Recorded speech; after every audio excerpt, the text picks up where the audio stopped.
everything can kind of like fall apart if someone doesn't do well at the residency interview. And so that's why I kind of chose to kind of focus very much on preparing the residency applicants to do their best in the residency interviews.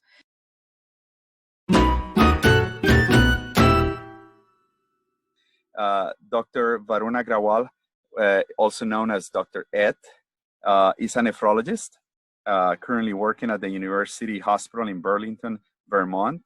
And he has his clinical practice of full-time nephrology, and is heavily involved in education of graduate medical education, working with residents, fellows, and obviously with medical students in this location. He's also, as you can expect for those that are non-medical, he's an internist, so he specialized in internal medicine. And he did his training in Royal Oak, Michigan at the William Beaumont Hospital from 2005 to 2008, followed by his nephrology fellowship from July 2009 to June 2011. He's a fellow of the American College of Physicians, a fellow of the American Society of Nephrologists, and he's board certified residency trained on those two specialties. So Dr. Ed is here with us. He's right now calling us from Vermont, where he is holding the title of Associate Professor of Medicine in the Division of Nephrology and Hypertension at the University of Vermont College of Medicine. And we're super excited to have him here. He also has a fantastic website and a Facebook group with thousands of followers, and many of them joining on every day, called Ed4MedUS, Ed4MedUS.com, that he created in the fall of 2019. And he's doing a lot of educational consultations to students, physicians, and anyone that is applying to the graduate medical education healthcare system, with his 20 plus years of experience working as a professor and as an attending, working with fellows and residents. He has a lot of power in numbers and a strength to tell you how to make yourself a more robust and attractive, I would call it a sexy applicant for the residency program in the United States. So he will help you to navigate this journey. He does specific consulting, so just please visit his Facebook page, and we're extremely, extremely excited to have you here today. Is there anything that I'm missing that I haven't said in the introduction of you, Ed? Oh, no, that's perfect. Thank you so much for that wonderful introduction. That's accurate, and kind of very much encompasses, what I've achieved so far, and what I intend to do moving forward for the medical graduates, both international as well as U.S. medical graduates who are, looking to get into a residency program here in the U.S. And I know that you and I created this with a non-for-profit type of incentive initially, just because I think you and I both noted that there was a huge gap for foreign medical graduates. How do you think we're filling in the need of our listeners? Yeah, I think, so what happens is,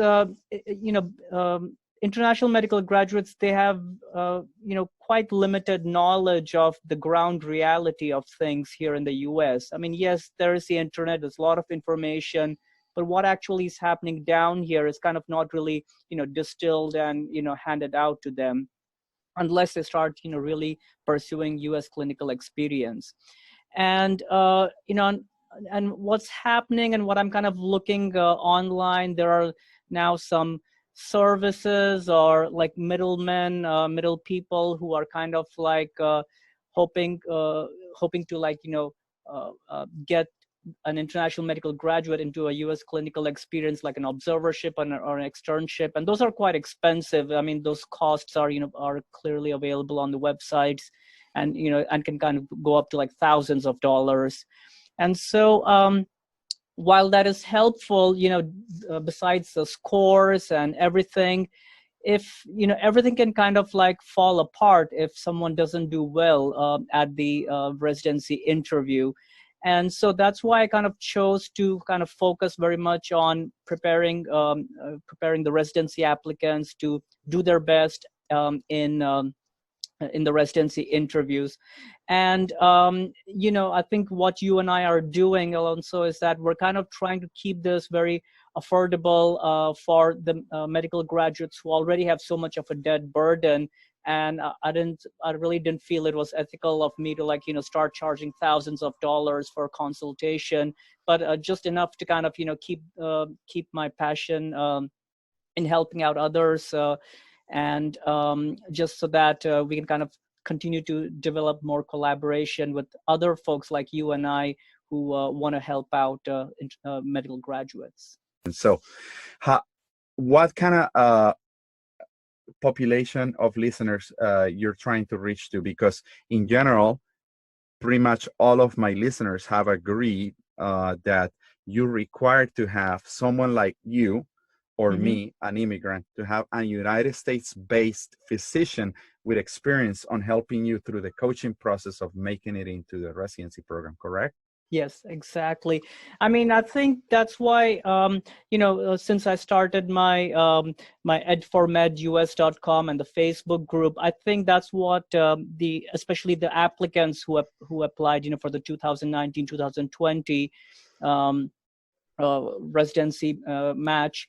I think it's because of the fact that, I think international medical graduates were able to connect with me because I also went through the same journey, though it was many years ago. And then, and also because I've kind of, I'm a faculty member and I've interact with medical students, residents, also observers. So I kind of know, what challenges they're going through, and also served as, someone who did interviews for residency recruitment and served in the committee to develop the rank order list. So I kind of know the ins and outs of how or what program directors and faculty are looking at. So I think based on that, I think I was able to connect well with especially international medical graduates. And some U.S. medical graduates too, who do have an upper hand in this whole process because they are in the system. They know it's very quickly for them to kind of get into residency. They have mentors and faculty advisors to help guide them, who are all based here in the U.S. And none of that is available to international medical graduates. Let's dig deeper into that. And since now we have the access to these fantastic platforms like, video chatting and phone calls that you can actually feel like you're almost there with the person. The only thing that we're missing is physical touch. This has been a huge advantage, and obviously it's going to change the way we interact with people. Yep. So people are reaching out to you. Yep.